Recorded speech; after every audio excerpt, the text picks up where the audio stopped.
Auspicious greetings and welcome to a new episode of English Dharma Services. My name is Tong. For the last two episodes, I shared about the life of Master Huineng, the Sixth Patriarch of Chan school.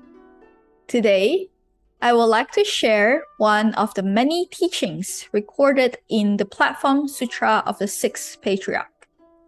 The Platform Sutra contains 10 chapters. In the first chapter, Master Huineng recounts the circumstances of his awakening, and the following 9 chapters are records of his teachings to many different people, both monastics and laity. The section that I'm sharing is from Chapter 3, Resolving the Unresolved. I am also referencing Venerable Master Xingyun's commentary on the Platform Sutra, which is published as The Rabbit's Horn by the Shan International Translation Center. One day, Master Huineng was invited to a banquet held by a government official named Prefect Wei. After the banquet, Prefect Wei respectfully invited Master Huineng to expound the Dharma. One of the questions that the prefect asked was, I often observe monastics and lay people reciting the name of Amitabha Buddha, vowing to be reborn in the Pure Land of the West. Venerable Master, will their practice lead them to be reborn in the Western Pure Land? Please remove my doubts. The Patriarch replied, Listen carefully, and I will explain. In the Amitabha Sutra, when the world-honored one spoke in Sravasti, he made it clear that this land is not far from here. In terms of distance, the Pure Land of the West is about 108,000 miles away. The 108,000 miles is symbolic of the 10 wholesome actions and 8 misdeeds. For those who engage in the 10 unwholesome actions and the 8 misdeeds, the Pure Land will be far away. For those with dull aptitude, the Pure Land of the West is distant. However, for those with sharp aptitude, it is near. Though people may have dull or sharp aptitude, the Dharma has no distinctions. As sentient beings can either be ignorant or awakened, the time that it takes for sentient beings to perceive their intrinsic nature is then different.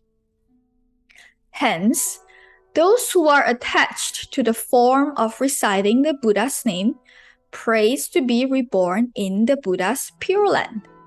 Conversely, those who are awakened seek only to purify their minds. As the Buddha said, the Buddha land is purified once the mind is purified. The Pure Land practice is one of the most common Buddhist practices. In a way, it is a very simple method of cultivation. You only need to recite Amitabha Buddha's name. But it is actually not as easy as it seems. As the Amitabha Sutra says, one needs to chant single-mindedly. And this means that we should not be distracted when we are chanting the Buddha's name. Our body, speech, and mind should be entirely devoted to the practice. What is the purpose of chanting the Buddha's name? For Pure Land practitioners, it is to be reborn in the Western Pure Land of ultimate bliss. But Master Huineng teaches us that chanting the Buddha's name is also about purifying the mind. Once our mind is free from all afflictions, then naturally, right here in this present moment, we are in Pure Land. Master Huineng continues his explanation. Prefect, if those in the East purify their minds, they are free from wrongdoing. Even if someone is from the West, if their mind is not pure, they are at fault. When those in the East commit wrongdoing, they recite the Buddha's name, wishing to be reborn in the West.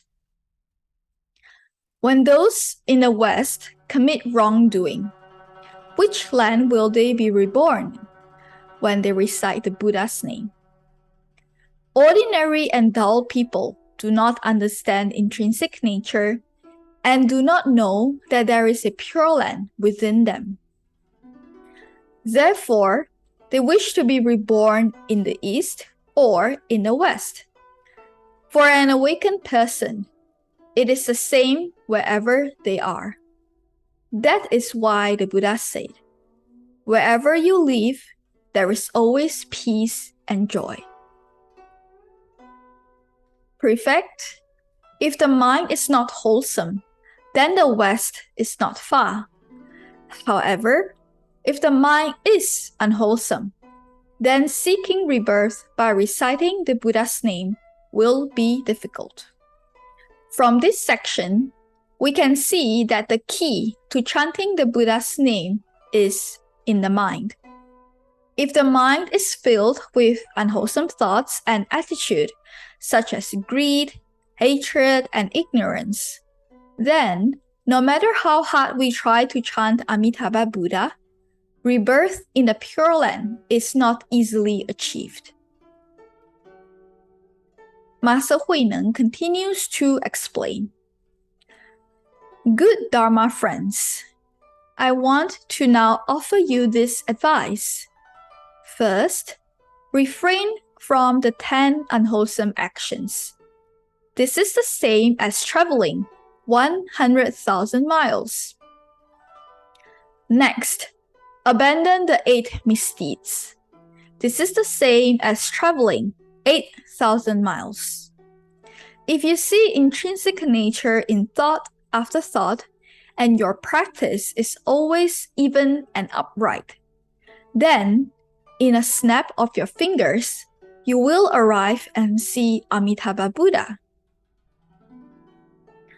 Prefect, if you engaged in the 10 wholesome actions, what need is there to then wish to be reborn? If you do not cut off the 10 unwholesome minds, then which Buddha will be present to welcome you? If you awaken to the Southern School's teaching of non-arising, then you will see the West in a split second. Without awakening to this, seeking rebirth by reciting the Buddha's name is a long journey. How can you get there? I will bring the West here in a split second so that all of you can see it before your eyes. Do you wish to see it? The key to Master Huineng's teaching in this section is to refrain from the 10 unwholesome actions and to abandon the 8 wrongs. The 10 unwholesome actions are 1. Destroying life. 2. Taking what is not given. 3. Wrong conduct in regard to sensual pleasure. 4. False speech. 5. Slanderous speech. 6. Harsh speech. 7. Idle chatter. 8. Covetousness. 9. Ill will. And 10. Wrong will. Instead, we should strive for the 10 wholesome actions. The 10 wholesome actions are 1. Abstain from destroying life. 2. Abstain from taking what is not given. 3. Abstain from wrong conduct in regard to sensual pleasure. 4. Abstain from false speech. 5. Abstain from slanderous speech. 6. Abstain from harsh speech.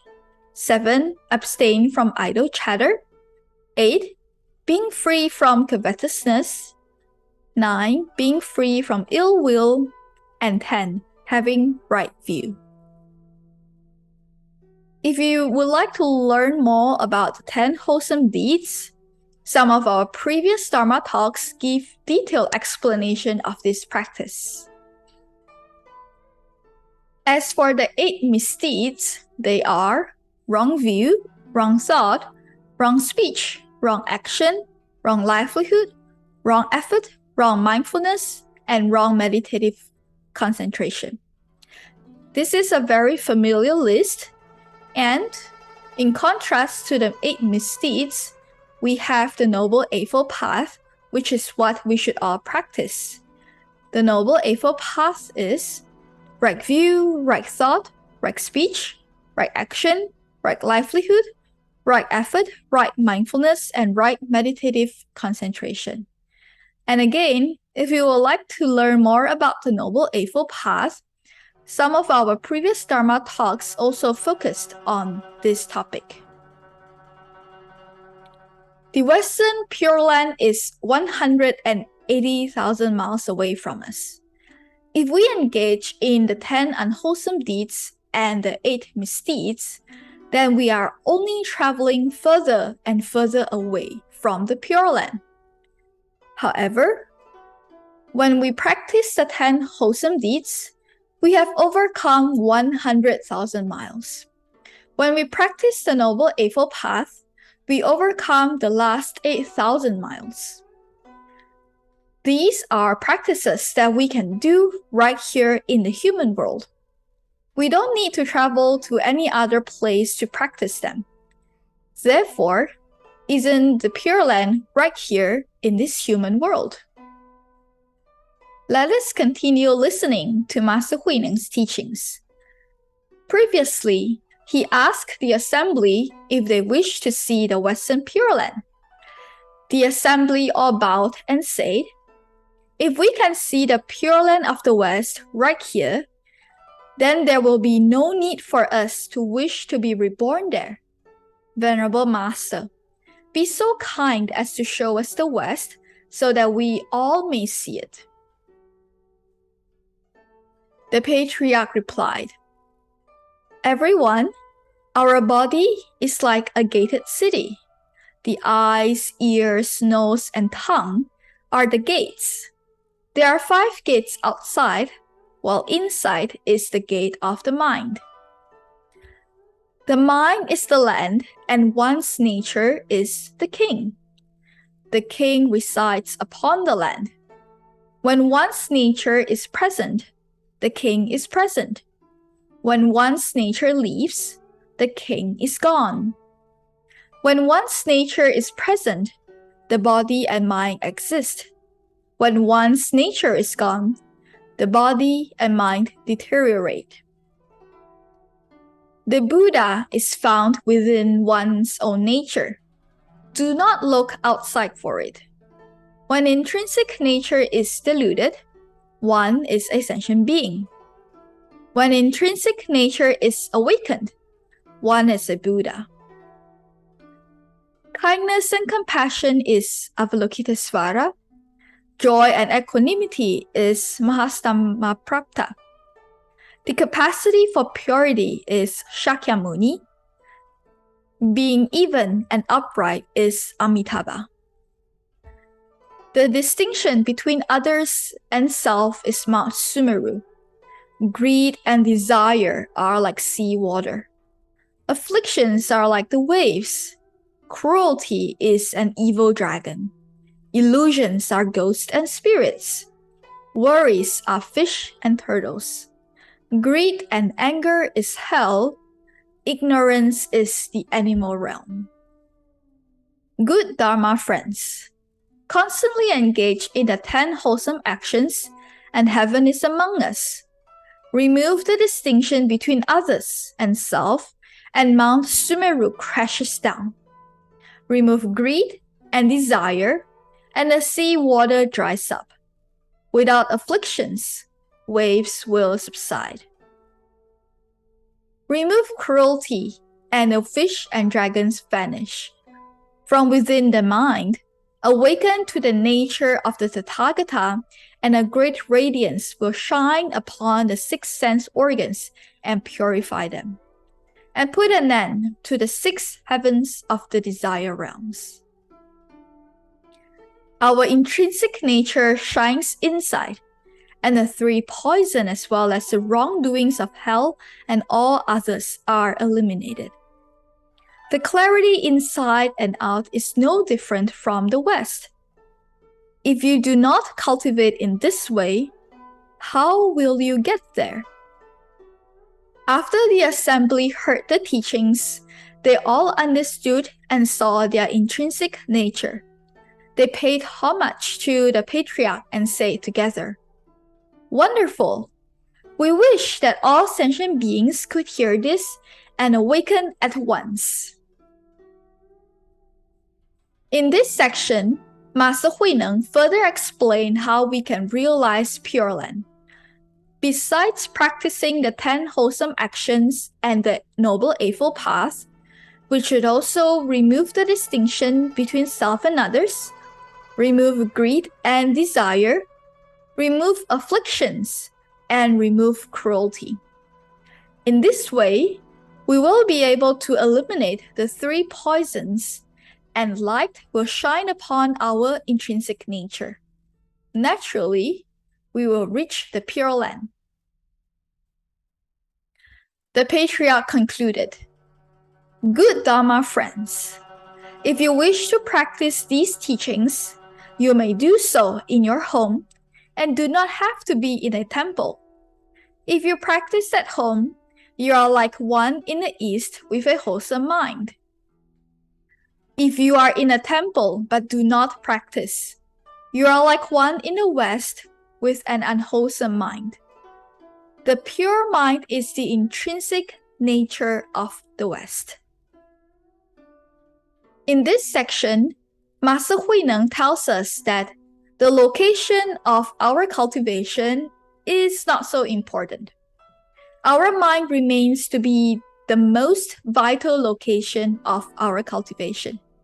Hence, no matter where we are, be it home, at work, even when we are cooking, cleaning, talking to people, whether we are alone or with others, as long as our minds are clear and pure, we are in Pure Land.